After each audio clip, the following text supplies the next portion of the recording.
America పతనం, Israel ఒంటరితనం. ఎప్పుడైతే ఇజ్రాయెల్ ఒంటరైపోతదో, అమెరికా అండ లేకుండా పోతదో, అప్పుడు ప్రపంచ దేశాలన్నీ ఏది ఇజ్రాయెల్ వ్యతిరేక దేశాలు ఇప్పుడు ఎక్కువున్నాయి. ఇజ్రాయెల్ వ్యతిరేక దేశాలు ఎక్కువున్నాయి. ఇండియా ఇజ్రాయెల్‌కి సపోర్టే. మొన్ననే మోదీ గారు ఎళ్ళొచ్చారు. కానీ ఇజ్రాయెల్ రష్యాకి సపోర్ట్. ఇజ్రాయెల్ ఇరాన్‌కి సపోర్ట్. ఒక సందర్భం వచ్చేటప్పటికి ఇండియా ఇటుండాలా, అటుండాలా తేల్చుకోవాలి. ప్రపంచ దేశాలు Russia, China, North Korea, Iraq, Iran, Gulf దేశాలన్నీ ఎక్సెప్ట్ ఇది అమెరికా, బ్రిటన్ లాంటి క్రిస్టియన్ దేశాలు తప్పిస్తే ఈవెన్ ఆస్ట్రేలియా కూడా. ఇవన్నీ ఇజ్రాయెల్‌కి వ్యతిరేక దేశాలు. అన్ని దేశాల్లో అమెరికా ప్రభావం ఉంది గాబట్టి స్కామ్‌గా ఉన్నాయవి.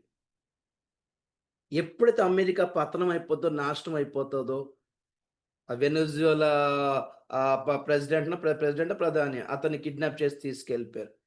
ఆఫ్ఘనిస్తాన్‌లోంచి అమెరికా మద్దతు సంప్రదించుకున్న తర్వాత తాలిబాన్‌లొచ్చి ఆక్రమించుకున్నారు.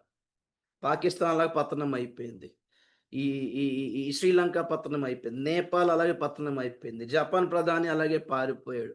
చిన్న చిన్న దేశాలన్నీ రాజకీయంగా అతలాకుతలం చేస్తుంది అమెరికాని. గుర్తుపెట్టుకోండి. నేను చెప్తుంటాను ఎప్పుడు కూడా. చాలా మంచి దేశం అనుకుంటున్నారేమో! మంచి దైవభక్తులు అనుకుంటున్నారేమో! ఈ ఈ ఈ ఈ కహాని అంతా కూడా ఇంత దారుణంగా సడెన్‌గా యుద్ధం చేయడానికి కారణం ఏంటంటే, ప్రపంచ ప్రజలందరూ కూడా ఎప్‌స్టీన్ ఫైల్స్ మీద దృష్టి పెట్టారు కాబట్టి దాన్ని డైవర్ట్ చేయడానికి ఇది సడెన్‌గా తీసుకొచ్చింది. ఏ ప్లానింగ్ లేకుండా తీసుకొచ్చింది. ఏ యుద్ధం లేకుండా శత్రువుని చంపేసింది. సమాధాన కాలమందు దేవుడు దావీదుతో దావీదు సొలొమోనుతో అంటాడు, "యోవాబును చంపాలి నువ్వు" అని.